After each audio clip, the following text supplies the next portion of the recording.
Second example problem for conservation of energy. This time we have a block up the top of a ramp. It's going to slide down. It's going to slide down a frictionless ramp and of 20 meters in length. And so basically what we have here is we're going to have potential energy up here is going to be converted into kinetic energy down there. Conservation of energy. But what we need to figure out is how much potential energy does it have up here? What is potential energy is mg delta H. We know mg is there. We need to know what delta H is going to be.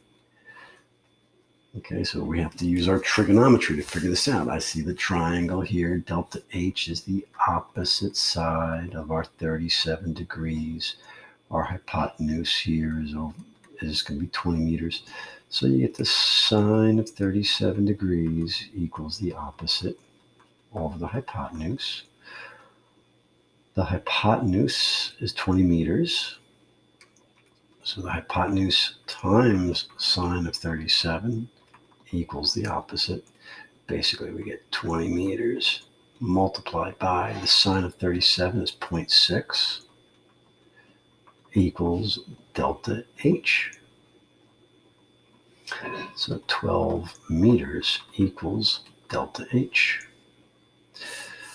So our gravitational potential energy, mg delta H to begin with, is 5 kilograms times 9.8 meters per second squared times 12 meters. 5 times 49, 49 newtons times 12 meters.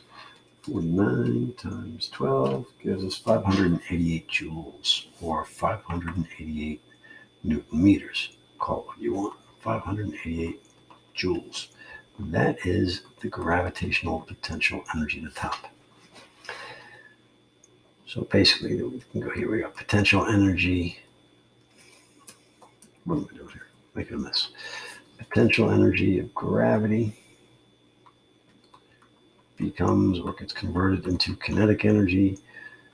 So our 588 joules equals 1/2 mv squared, which is 1/2 5 kilograms v squared. 588 joules equals 2.5 kilograms times v squared.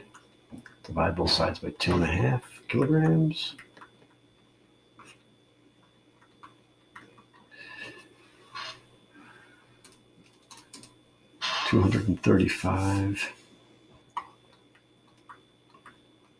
.2 meters squared per second squared equals v squared. Square root both sides. 15.3, we'll 3/4. 15.34 meters per second equals v. Now, here's another way to solve this problem. If you look at it, beginning, potential energy is going to be converted into kinetic energy. mg delta H equals 1/2 mv squared. Hopefully you're remembering from other units, it doesn't matter what the mass of this thing is. A small object and a larger object hit the ground at the same time. They accelerate at the same rate.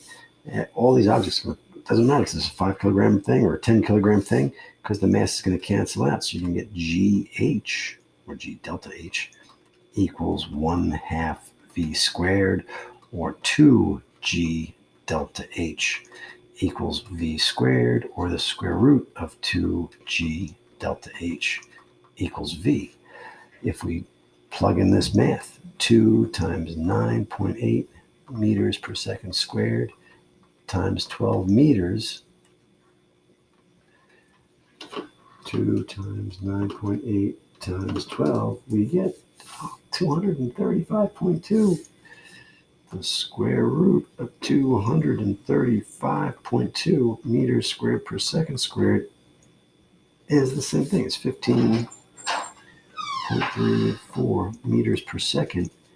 That's V. Either way you go about it, you get the same answer. And just as an aside, this is kind of neat. If it started from rest, remember this equation, VF squared equals VI squared plus 2AD. If it starts from rest, you get VF squared equals 2AD, or VF equals the square root of 2AD. Well, the D here is the delta H, and the A here is G. So you get basically 2G delta H. That's the same equation. So it's kind of nice how they connect.